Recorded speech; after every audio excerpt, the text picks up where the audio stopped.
여러분들은 혹시 요즘 10대, 20대가 어디서 뭘 하고 뭘 먹고 노는지 아십니까? 옛날에는 이런 게 궁금한 적이 없어요. 왜? 나도 20대였으니까. 근데 요즘은 궁금해지더라고요. 사실 작년 그리고 올해 초까지만 해도 1020이 뭐하고 노는가는 명확했어요. 마라탕, 탕후루, 코인 노래방, 인생 네컷 뭐 이 정도가 코스라는 거는 우리도 얼추 알고 있었죠. 뉴스에도 많이 나왔고 쇼츠 보면은 맨날 선배 마라탕 사주세요, 탕후루도 같이 뭐 이러고 있었고, 실제로 작년 통계를 봐도 이 4개 코스 쪽 업종이 굉장히 잘 됐죠. 가맹점 숫자로 보나 매출로 보나 성장률로 보나 압도적이었어요. 특히 디저트 쪽이 조금 재밌는데 작년에 디저트 전문점 중에서 당연하게도 탕후루가 제일 잘 됐습니다. 근데 많이들 알다시피 이미 천장 한번 치고 내려오고 있죠. 그나마 아이들만의 신도시 쪽은 괜찮은데 줄폐업을 하는 지역이 꽤 있다고 합니다. 사실 디저트는 유행이 유독 빠르게 바뀌잖아요. 보통 유행할 때 엄청나게 과잉 공급이 되죠. 연매장이랑 손님 뺏기 경쟁이 과열되고 그러다가 유행이 꺾이면 시장 전체가 내려앉으면서 줄폐업으로 가는 게 거의 루틴인데, 특히 요즘은 SNS가 트렌드 리더죠. 여기서 컨텐츠 찍는 분들도 도태가 되지 않으려면은 끊임없이 새로운 아이템을 발굴을 해야 됩니다. 이들의 발빠른 컨텐츠 주기만큼 유행의 주기도 짧아지고 있고요. 유행이 엄청 빨리 변하는 거예요. 그래서 유행 따라 창업했다가 생각보다 유행이 빨리 끝나서 폐업하고 빚더미에 앉는 현상이 구조화, 고착화되고 있다는 분석도 있습니다. 창업할 때 정말 조심할 필요가 있고요.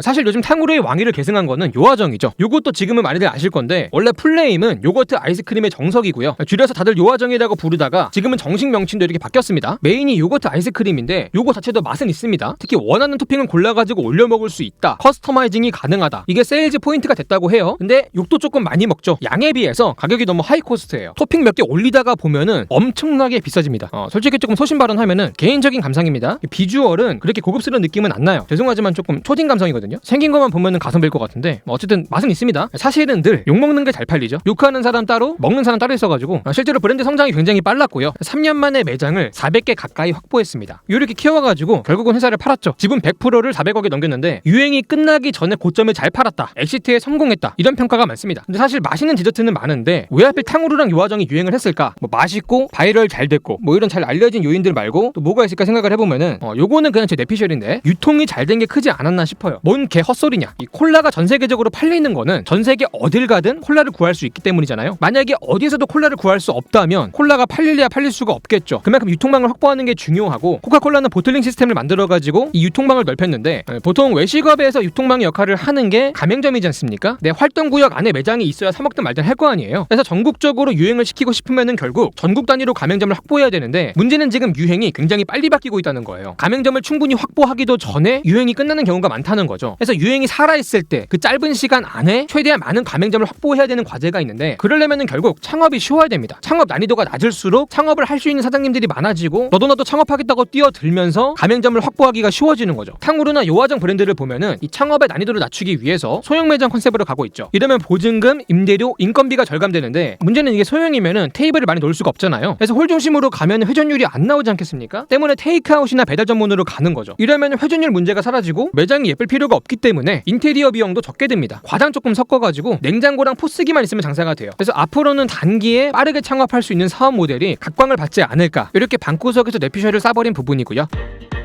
다음으로 공산품, 특히 수입산 간식도 돌아가면서 유행을 하고 있는데, 얼마 전까지는 이게 두바이 초콜릿이었죠. 최근엔 또 스웨덴 캔디라는 걸 밀고 있고요. 이게 생긴 거는 젤리인데 식감은 조금 퍼석하다고 합니다. 껌이랑 마시멜로가 섞인 느낌이라고 해요. 제일 최근에는 스모어 초콜릿이란 걸 밀고 있는데 이거는 유행을 할지는 모르겠습니다. 인플루언서들이 계속 올리고 있긴 해요. 근데 보면은 초콜릿 안에 마시멜로가 엄청 들었더라고요. 살짝 구워가지고 녹여 먹기도 하고. 이런 수입산 간식이 유행하는 루트를 보니까 보통 해외에서 해외 인플루언서가 먼저 유행을 시키고요. 이거를 국내 인플루언서가 발굴을 하고 한국어 콘텐츠로 공급을 하면서 몇 개 중에 하나가 터져가지고 유행을 하더라고요. 일반적으로는 정식 수입 루트가 없는 상태에서 유행을 타기 때문에 해외 직구로 사야 되는 경우가 많고요. 물량도 딸리고 되게 비쌉니다. 대신에 발빠른 유통업자들이 유사 제품을 구해다가 유통하기도 하고요. 아니면 디저트집에서 수제로 만들어 팔기도 하고, 요즘은 대기업에서 유사 제품을 출시하기도 하죠. 어쨌든 접근성은 조금 떨어지기 때문에 탕후루나 요아정에 비하면은 자주 즐겨 먹는다는 느낌은 조금 적고, 그냥 신기하니까 남들 다 먹어봤다니까 경험상 한 번 정도 구해다 먹어보고 스몰 토킹을 위한 콘텐츠 정도로 소모가 되는 것 같아요. 그 먹거리 말고 놀거리 얘기도 조금 더 하자면은 코인 노래방이 굉장히 잘 됐는데 그만큼 반대급부로 내리막길을 걷고 있는 게 일반 노래방이죠. 특히 코로나 때 많이들 망했고요. 대세가 코인 노래방으로 넘어가면서 노래방 기계 회사들이 덕을 보고 있어요. 태진미디어가 지금은 TJ미디어인데 여기가 작년에 창사 이래 최대 실적을 달성했다고 합니다. 이 코인 노래방은 특징이 방이 굉장히 작죠. 그만큼 방 개수는 훨씬 더 많고요. 이러면 들어가는 기계의 숫자도 더 많겠죠. 그래서 기계가 더 많이 팔린다고 합니다. 그리고 일본도 가라오케 문화가 있는데 이 일본에 수출되는 물량이 엄청 많대요. 이미 매출의 상당 부분을 차지한다고 합니다. 다음에 코인 노래방 말고는 뭐 보드게임 카페, 만화 카페, 방탈출 카페 뭐 이 정도를 많이들 간다고 하는데, 여기는 공통점 장점들이 약간 공간이 프라이빗합니다. 방이 있고 문을 닫거나 커튼을 치면은 이게 밀실이 돼요. 보통 30대 전에는 자기만의 공간이 잘 없잖아요. 그냥 부모님 집에 살아야 되고 친구들끼리 편의실 공간이 없는데 이런 데 가면은 그런 공간이 생긴다는 거죠. 다음으로 요즘 20대는 문화생활도 많이 합니다. 그 중에서도 미술관은 엄청 간대요. 비교적 저렴한 가격에 즐길 수 있는데 가격에 비해서 수준 높은 문화생활이라는 그런 특징이 있죠. 인스타에 인증샷을 올리기도 되게 좋습니다. 가심비가 미쳤어요. 그리고 또 많이 즐기는 문화생활이 공연이에요. 콘서트나 뮤지컬, 연극 같은 것들. 공연 시장 규모가 엄청 커지고 있습니다. 이미 작년에 1조가 넘었어요. 더 재밌는 거는 처음으로 영화관 시장까지 추월했습니다. 이제 영화관 시장보다 공연 시장이 더 커요. 영화관 시장은 하락세에 접어들었고 공연 시장은 계속 커지면서 역전이 된 건데 우리의 문화 수준이 조금 더 프리미엄화가 되고 있다. 이렇게 해석할 여지도 있을 것 같아요. 분야별로 보면은 콘서트 시장이 제일 큽니다. 특히 한국에는 K-팝이라는 킬러 콘텐츠가 있잖아요. 티켓이 상당히 비싼 편임에도 불구하고 예약이 굉장히 어렵고 안표 시장이 활성화가 돼 있을 정도로 초과 수요가 많죠. 여름 한정으로는 워터 페스티벌이 또 잘 되고요. 그 다음으로 큰 시장이 의외로 뮤지컬입니다. 정말 비싼 취미인데 생각보다 시장이 크더라고요. 저도 기회가 있을 때마다 보려고는 하는데 워낙에 비싸기도 하고 공연 시간도 길고 큰맘 먹고 봐야 되다 보니까 쉽지 않더라고요. 심지어 요즘 티켓 물가가 엄청 오르고 있거든요. 근데 수요가 안 줄어요. 생각을 해보면은 영화관 같은 경우는 티켓값 올려가지고 잘 안 가잖아요. 아니 차이가 뭘까? 영화관 같은 경우는 넷플릭스라는 강력한 대체제가 있죠. 영화를 꼭 영화관에서 볼 필요가 없습니다. 몇 달 지나면 넷플릭스에 올라오니까. 근데 공연은 조금 다른 게 다시 보기가 없죠. 그 시기에 그 현장에서 안 봤으면은 증발하는 컨텐츠예요. 그 마이클 잭슨의 내한 공연도 다시는 볼 수 없는 컨텐츠가 됐잖아요. 이 공연이라는 것 자체가 희소성이 있는 거죠. 경험적인 가치도 조금 차이가 있고 콘서트 한번 갔다 오면 추억이 되는데 영화관 갔다 오는 게 딱히 추억이 되는 건 아니니까. 그리고 무엇보다 공연은 자랑을 할 수 있죠. 인스타에 인증도 할 수 있고요. 한마디로 프리미엄 상품이라는 거예요. 나의 가치를 높여줄 수 있는 돈 쓰는 거에 주저함이 없어지는 겁니다. 그래서 영화관도 요즘은 가성비 문화생활이나 정체성을 버리는 것 같아요. 어차피 가성비로는 넷플릭스를 이길 수가 없다. 그래서 가격도 올리고 프리미엄 관도 종류별로 만들고 있죠. 뭐 개인 부스라든가 반려견이 동반 가능한 관이라든가 먹거리 메뉴도 엄청 많아졌어요. 이제는 간식이 아니라 식사를 팔고 있죠. 뭐 떡볶이에 김치볶음밥에 특히 CGV는 CJ 제일제당이 있어가지고 이쪽이랑 협업을 많이 하고 있더라고요. 그리고 요즘은 굿즈 사업도 많이 하죠. 영화가 나올 때마다 그거에 걸맞는 굿즈를 만들어 팔고 있고요. 오리지널 티켓이라고 조금 예쁜 티켓이 있는데 요거를 우표 모으듯이 모으는 재미가 있다고 합니다. 뭐 이거는 중고나라에서 되팔기도 하고요. 이런 식으로 전반적으로 입장권 판매 비중은 감소하고 식음료나 굿즈 판매 비중이 늘고 있고요. 결국은 작년부터 적자인 늪을 빠져나와서 흑자를 내고 있는 중입니다.